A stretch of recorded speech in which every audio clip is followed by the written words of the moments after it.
Right, so we're on to the first panel this morning. When I first spoke, I said that one of the things we're very conscious of was that although Lucy has brought us some more positive news of the state of the sector, everyone's pockets aren't as deep as they might be. So as well as some of the technology and other digital stuff we'll talk about across the 2 days, we wanted to focus first thing this morning just on a couple of sessions where actually, arguably, it's as much about kind of energy and imagination as it is about having a checkbook, essentially. So the first of these sessions is intended to focus on what can be done to make sure that all films maximise their box office impact, almost regardless of the marketing budget. I'm hugely indebted to the panelists this morning, particularly to Damien from Curzon, who's taken to moderating like a duck to water, is what I would say, my friend. I'm just going to invite Damien up. Is everyone coming up at once, or are you going to invite the rest? Everyone's coming up at once. Damien, you want to bring your people up? I guess people will be introduced. There are microphones here, and there's 2 on there, and we'll. I can introduce, like a premiere. I can introduce everyone. How about that?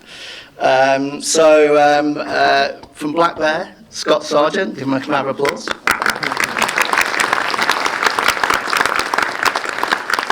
Depot Cinema, Carmen Schleipen.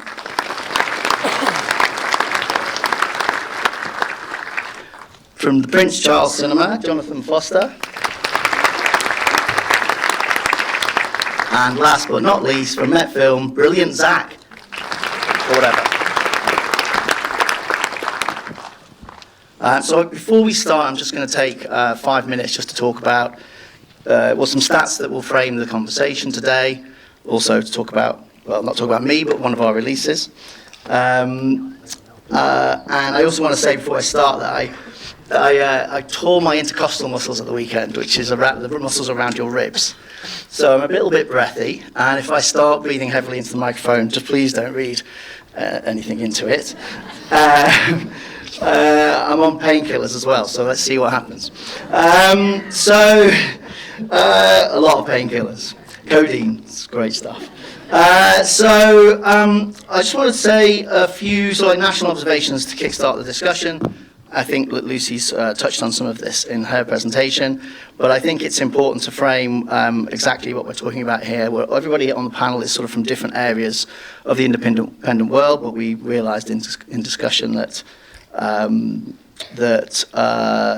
you know, we all have crossover there.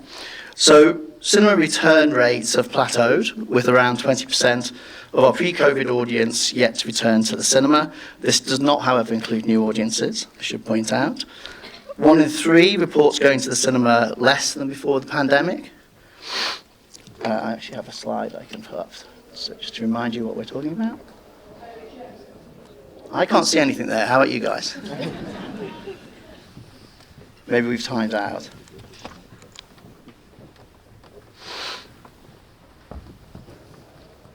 It's going to be a bit of an anticlimax when you see this slide. It's supposed to be a backdrop.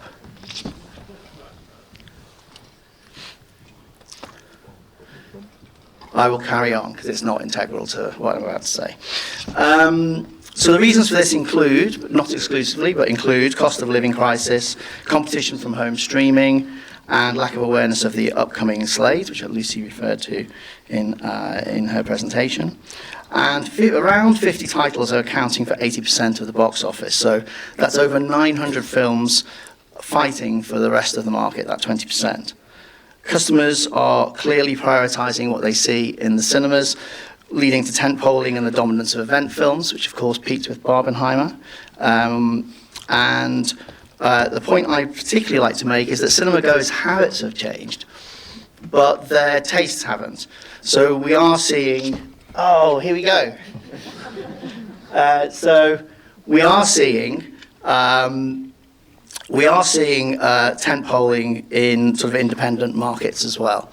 So in our space at Curzon Film, as a art house world cinema distributor, I would point to the fact that in the 3 or 4 years before COVID, we just had one Foreign language art house movie crossed 1 million at the box office.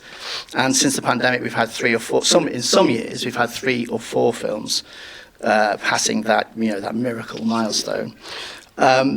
So with these stats, there are obvious challenges. We can see that, but also I think opportunity. And what we want to talk about today is what is the opportunity for cinemas and distributors to ensure that they're in that top percentile, that you are on the priority list for your audiences. Hello. How are you? We met on Zoom, but I had no idea how incredibly tall Jonathan is. So it's quite a specimen. Oh, I told you I was standing on an angle. It's grading. You maybe have one of those cameras that does the opposite of estate agents' cameras, perhaps. Yeah. So obviously you work for a cinema that is known for its mastery of rep programming, so you don't have to worry too much about the awareness of the upcoming slate, of course. Can you talk a little bit about your point of difference and how that's helped you stand out?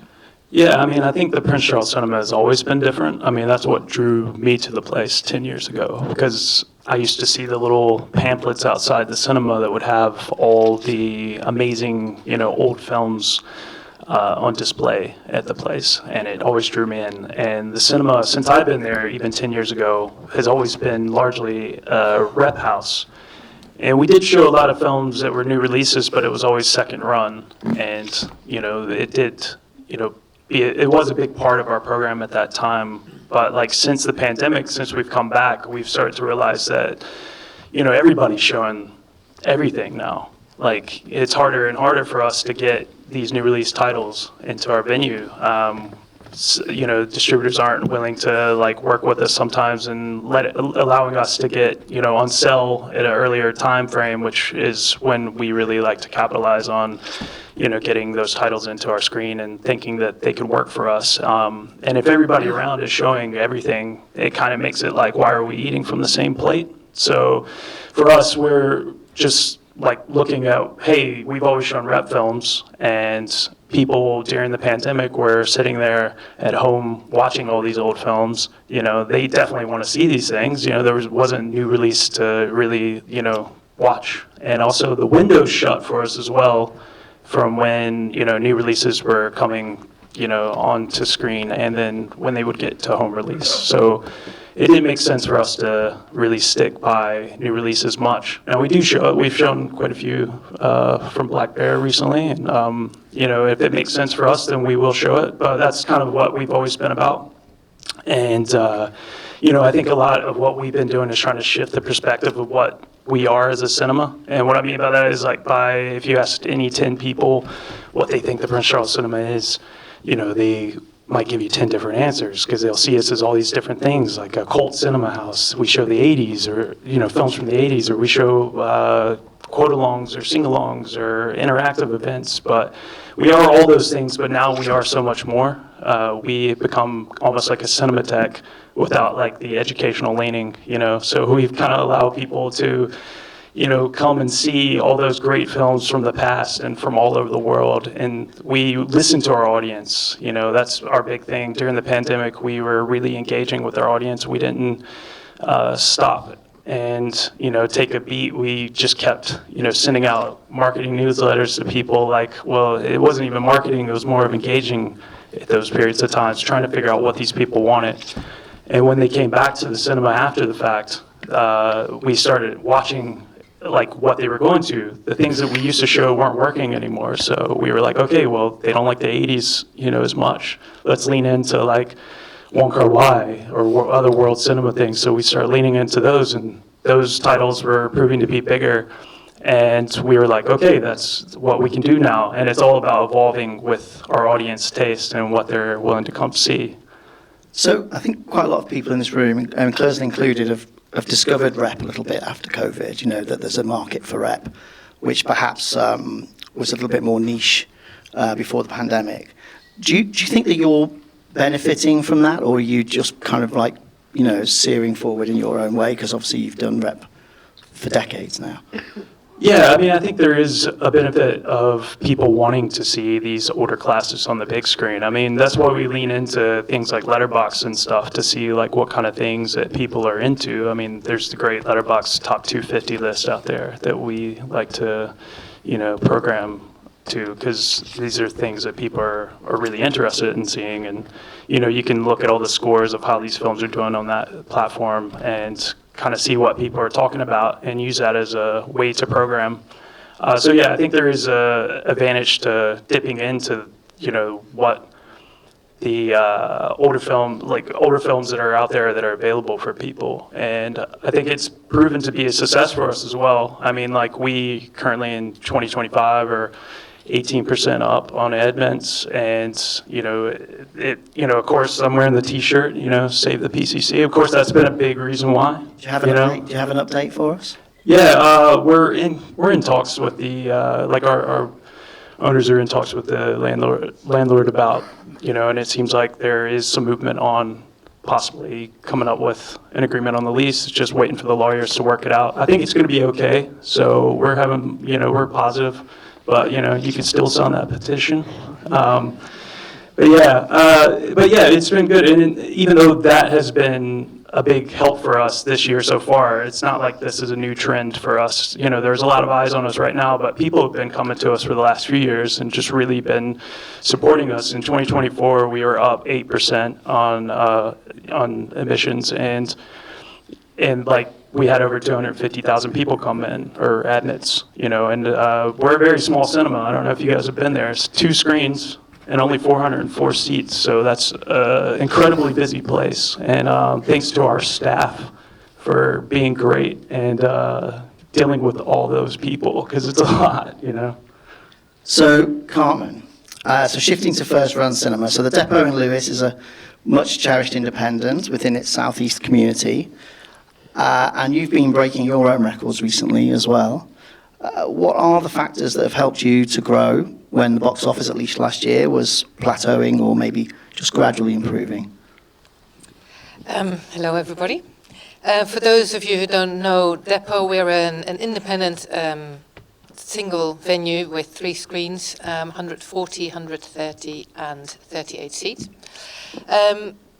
We screened 431 films and events last year. And so yeah, this is my slide. The 2 lines are actually the same. I just segmented the top line a little bit further for distributors who are... Very beautiful, Carmen. This took a hell of a lot of work. What was actually, and I need to thank Phil for this, I never have much time to look at data, so this forced me to look at data, and I discovered some gaps. I had to completely do a 360 or 180 turnaround. So I thought I'd look at my program like this, which is the studio and crossover. So I've bundled them together in the bottom row. They take up 3/4 of all the titles. Most of our effort goes into the 1/4, which is most of the what is it? It's the number of titles. Most of the titles sit in that quarter, and all those titles are the indies, the one-offs, the classics, and the festivals, and they need a hell of a lot of extra attention. However, with that comes my direct nurturing of the audience and my direct customer engagement. And I think because of all that work, we are full all the time. Not 100%, but our venue is full. You come on a Monday morning, people are waiting at the gate to come in. We have a restaurant, but we also have a large garden. As soon as the sun is out, the terrace is full. And I think people love Depot because of the programming. And then when they say that, they talk about the indie titles that are programmed. Doesn't mean that people come and watch those indie titles, but they love the fact that they're there. And every week when I program a film, the aim is to have a film for every single person. So, I'm not very often in a situation where I have a small film that I think I haven't got the audience. The audience is there. The audience is waiting. And so I screen around between 10 and 12 films each week, different titles. And yeah. The kids are there, the young people are there. And a big change that I've made post-COVID is I've let different people into my programming. So I've got a young programming group, they're around 17, 18. They're called Kino Club. I've got a Cinelogue Club, they're kind of 20, 30-year-olds. And we do a lot of things under the banner of a club, and it seems that people really respond to that. So I also have a book to film club that's programmed by another kind of 30-year-old youngish person. We just started another club called Homegrown, run by one of my colleagues. I've handed the baton over to him. It's like a Homegrown, as it says, is a UK kind of smaller title, but always comes with a Q&A with the director. They sell out, so sell out with us means 130 or 140 people. We've only had 5 films so far, they're one a month, and people are already looking for what's your next homegrown film. I love the homegrown strand, so that's really great once that starts to take momentum. And people are there. And so, I mean, the stat I gave earlier on didn't include new audiences, but obviously it's same at Curzon. The young audiences are growing, which is very positive. And okay, well, let's move on to distribution then. So Scott, Black Bear have enjoyed. You would definitely be in the blue section of Carmen's charts there, wouldn't you, as a sort of crossover mainstream distributor, or certainly last year you enjoyed, great success with Long Legs, which we can all agree did cross over, and continued success with Conclave, which is still in the Curzon top 10, 3 months after release. It's doing great. And so as a distributor that's going out on wide release patterns, is there any insight you can share about ensuring that you're reaching an audience that will prioritise your film over others? Yeah, I mean, I guess yes, we do fit in that, the saturation release patterns for many of our titles. But there are lots of things that Black Bear are doing, whether it's picking up something for UK distribution, only, which is a Conclave, or if it's something through the international sales business, like a Long Legs, The Monkey, or, a UK production, which is Guy Ritchie's Wife and Dog is shooting at the moment, Untitled Statham Project. I know, any recommendations for that title are welcome. Yeah, work the room, Scott. Yeah, we can. Or, something out of our US office, like Sing Sing, was a Black Bear production. So there are lots of different strands to Black Bear, but on the saturation side, I mean, actually on all of them, the most important thing to reaching the audience is really the release date. And that is, incredibly difficult. Lucy's talked about the bunching. Conclave's probably a really good example. Last year, Focus. I think with the bunching, it's quite a difficult thing because you're always led by the US. We're more often than not held back to the US release date. In terms of Conclave, that was Focus we're releasing in the US at the end of October. And for us, we quite quickly realized that wasn't going to work. That was a tough spot to reach our audience. Something like Conclave needs that run. And looking at the bunching in November, there were a lot of distributors saying that we were mad going at the end of November. But I couldn't quite see what they couldn't see. Those studio titles were going to create a vacuum for everything. Those awards were the performance-driven movies. They were, just the multiple screens that were going to be needed for the studio tentpoles. We're going to just wipe them out. So waiting 5 weeks, even though it was going to be released digitally, we knew that our audience are going to come to the cinema to see it. They're not going to pirate it. I mean, my nan and granddad aren't going to pirate Conclave, I can tell you that. That's what they're telling you. Yeah, that is what they tell me. Nan's always firing up the torrent. But yeah, I mean, it's, and with that space, it's really also about being flexible with shows, being collaborative with exhibition partners, and really leaning on those relationships that we've nurtured over the years, understanding that where our audience are going to come out, it's no good for us just to have evening shows and late shows for Conclave. My nan wants to be tucked up in bed by 9 o'clock, so we need the maths, and you need to figure that out. And when you've got big titles in the market on multiple screens, all shows multiple screens, sometimes, sure, okay, we can't make it work. Then let's book it in on week 2. Let's, find a way to do it. I think Carmen was quite late to booking it. I was panicking because I was thinking this should be in the top 10 of all sites here. But yeah, it's really about knowing the cinemas, knowing their audiences, and trusting exhibition that they know how to get their audiences in as well. Carmen, can I just ask you quickly about that?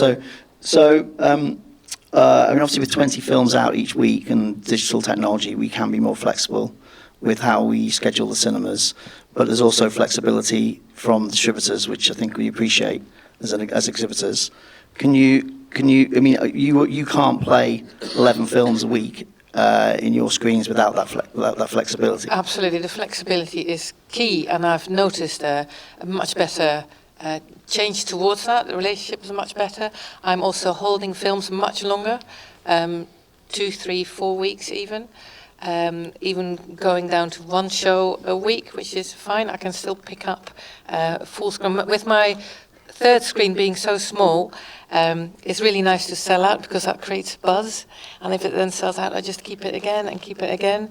So it's a much nicer way of programming and being able to support it, smaller films.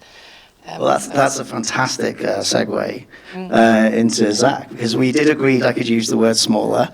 It's a compliment as far as I'm concerned. So, Zach, your release of Wilding last year was the highest grossing documentary of the year by quite a distance, over 600,000 of box office. So, as a champion of that smaller film, the film on perhaps a tighter release, what does it take to be noticed? How do you get ahead in that crowded theatrical marketplace? Yeah, I guess the easy answer is you've got to get a lot right. You've got to fire on all levels, across the marketing, the PR, the grassroots, your timing, the day. There's a hell of a lot that goes into it, and it is tough, but we find with these little films, we like to call them little gems, that we're always looking to break out to reach wider audiences. It's a case of starting early and trying to get exhibition support early. And it's great to be here with Carmen, because Carmen was a great supporter of the film Wilding from the very start. So, one thing we find with these little films, if we are working talent, if we are doing Q&A tours, if we are doing previews, it's really beneficial if we can get those on sale early, because then we can prove there's something in the movie and we can deliver an audience, and then we can focus on the marketing and the grassroots to sell those tickets. So, it might be a stretch asking for a week-long commitment 2-3 months out, but the possibility of getting a show on sale and us having a focal point for our marketing, that can really, really work. And what about documentaries in general? Where are you on documentaries right now? Well, we sell and produce our own documentaries, so we're absolutely committed to that. But obviously, it'd be foolhardy to not sort of notice that they've struggled in recent years post-pandemic. I don't know what the numbers are, but as the specialist title, I think it's significantly down from the halo days of Free Solo and Apollo and so forth. So it is tough, but I think we are seeing some green shoots of kind of recovery for the documentary market. I think there's a few working in the marketplace now. They start small and they play for longer, and you need that flexibility, but they can have a really long run, a really long tail. We've got a film we've got coming out in mid-May called A New Kind of Wilderness, May 16. And that's, another kind of little gem that we will work hard, and there's a big grassroots campaign behind it, and we will build and build. But the hope is a little title like that can play all summer. Terrific. So I think we have about 8 minutes left. Is that right, fellas? So should we open up some questions?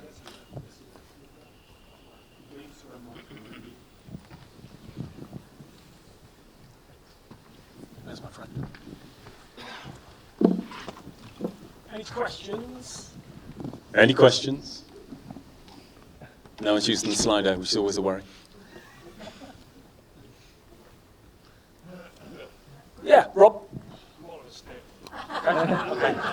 We've got our first question masquerading as a statement, or the other way around. Can you say who you are, sir? This means we don't need to answer it, so we can. So I'm Rob Younger from Parkway Cinemas, Parkway Cinema in Barnsley in particular. I just want to say what you've been talking about with the flexibility from you, Scott, and Carmen as well. It's exactly what we were talking about last night, especially with the bunching last year. I mean, we've got 2 screens. He's got 3 screens, and to try and fit everything in with some of the distributors, not all, but some asking for all shows with such a low number of screens, we can't do it. We really can't do it. Flexibility is the name of the game for us. It really is. And what you were saying about conclave, your gran wants to be home and tucked up in bed. Exactly the same for us. So our final show can't be late. So yeah. So I just want to say, completely agree with what you said, and I know quite a few people sat next to me agree as well. So fantastic. Thanks, Rob. Actually, I'd just say I didn't say anything about long legs, and actually that was one that we brought, we put on the calendar 4.5 weeks before it was due to release. It was a case of we weren't that confident what it could do. It was really monitoring how it was, how audiences were engaging with the materials. We released on the same date as Despicable Me 4, I think. And again, it's multiple copies. And lots of people like, you're so late to the game, we have to give however many evening shows to Despicable Me 4. Okay, fine. I kind of, maybe those shows do work, but, it was a case of, I don't mind coming on week 2. Wait until, those shows don't work and you can drop them. I'm not going to get fussy about making sure we have 650 cinemas on date. I think people, particularly studios, got so caught up with that over the years, and I think sometimes it does take a little bit of time for audiences to catch on, so. And it was the right thing to do rather than wait for a good date, right? Because of its success and for long legs. It just suddenly went. We were really targeting core horror fans, and then when it broke out, on social, and you had user-generated content, people basically, it was like this really cool, teaser campaign of breadcrumbs, like the FBI procedural sort of plot of the film, and then people were recreating those little bits that that were on social, and when you get things like that, I mean, Prince Charles were, and that's the other thing, is having indicators, like these guys calling you every week saying, when are you going to release this? Because we have so many hits on our website of people searching for long leg shows.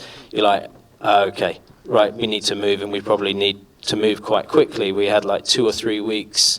It was after A Quiet Place, day 1, but we then would have a 4-week run before Trap opened.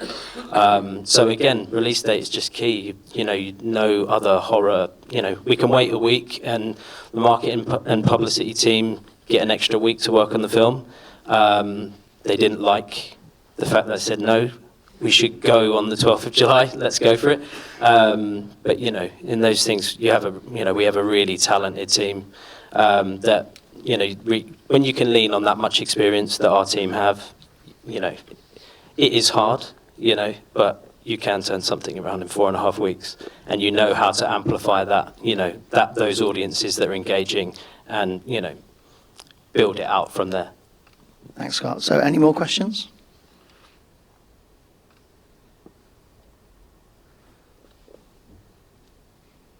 Keep chatting. Oh, keep chatting. I know I can't see what you're doing there for us. Sorry. So 5 minutes. Okay, great. Let's keep going. So, actually, I have a question about, Jonathan, for you, having to react quickly to long legs wasn't an issue because of that online awareness for the film already? Yeah, I mean, I know our programmer Paul was really, as Scott said, he was really trying to get in there. And that was the thing what I was saying earlier. If it makes sense for us, we'll come in, and, the word flexibility has been thrown around a lot. And I think that was what Black Bear has shown to us, so they could be flexible with us and allow us to get in early and put shows on sale early. And for me, I'm the marketing manager at the Prince Charles Cinema, and that film was incredibly easy to market. It hit all the sort of notes for us. People who come to the Prince Charles love Nicolas Cage, so hey, here's a new Nicolas Cage film, but actually this time he's a lot weirder. He's hidden a lot in a lot of the marketing, and you just have no idea what he's Even gonna do. weirder. Yeah, he's even weirder than ever. And you didn't see him in any of the marketing, really. It was like, a lot of shrouded, it was a lot of mystique and stuff, which I think brought a lot of, people to wondering what that title was going to be. And as Scott said, the viral, campaign behind Long Legs, people were just getting behind it. It kind of made it easy to share content of, especially when people are seeing early screenings of it and stuff, and going onto Letterboxd and taking screenshots of what people were saying, and scrolling through social media and stuff, and just finding it was very easy to. And Carmen, so you've got a great relationship with your audience, and how important is advance sale for you? Is it still important because perhaps you have an older audience that want a book early, or have you, because you're talking to people on email and digitally, it's not so important anymore? No, it is really important. It gives a fantastic indicator of what a film is going to be like. I mean, all the event cinema sells out way ahead, and the NT Live bookers, they're all really good, and they say, "Oh, you've all sold out. Come on, how about another screening?" And I said, "The first one hasn't even started yet. Come on, just give me a break." Yeah, so it is an amazing indicator. But what, for us, apart from the blockbuster titles, it's not really that important to come out on date. I feel that our audience is quite late at getting what films are being shown. So they like to read the Guardian articles, the Mark and Peter reviews before they come. So often the first weekend can be quite low attendance, and then it starts to pick up. Our biggest advertiser is word of mouth, really. So Complete Unknown didn't do badly, but as soon as people started to talk about it and came out, kind of hugging me, it was the best film ever. Then suddenly everybody was there. Yeah. Zach, word of mouth from Wilding was clearly key to the film's I think success. How did you nurture that? The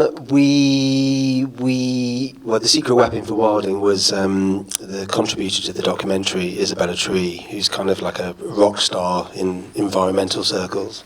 So wherever we got her to turn up, we sold tickets. And the word of mouth was fantastic because it delivered on the book. So anyone that loved the book and shared the book, really got something out of the film. And but just on word of mouth generally, I think, of all the years releasing many, many films, it's the one thing that is more powerful than anything. You can have that huge above-the-line spend, you can spend an outdoor TV, and obviously that's awareness, that's great, but the thing that really, really drives audiences is word of mouth and that positive sentiment.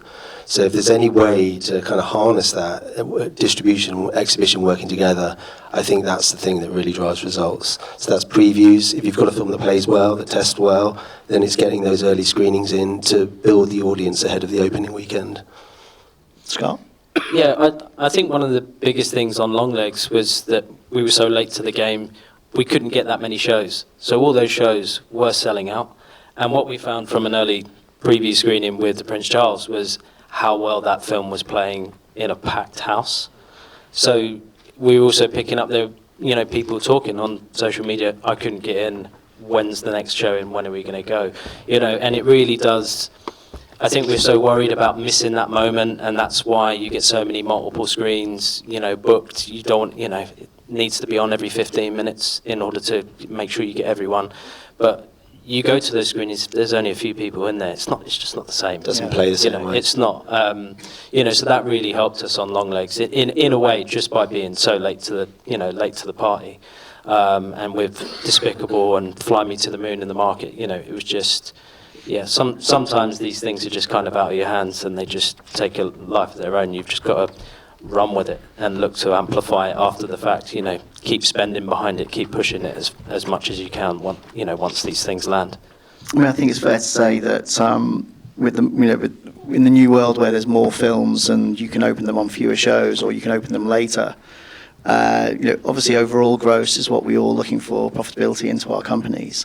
But there are different measures for success, and so rather than looking at the weekly gross, you might look at occupancy. On a particular film, because it might have only a few shows, that gives you the next week holdover, and so on and so forth.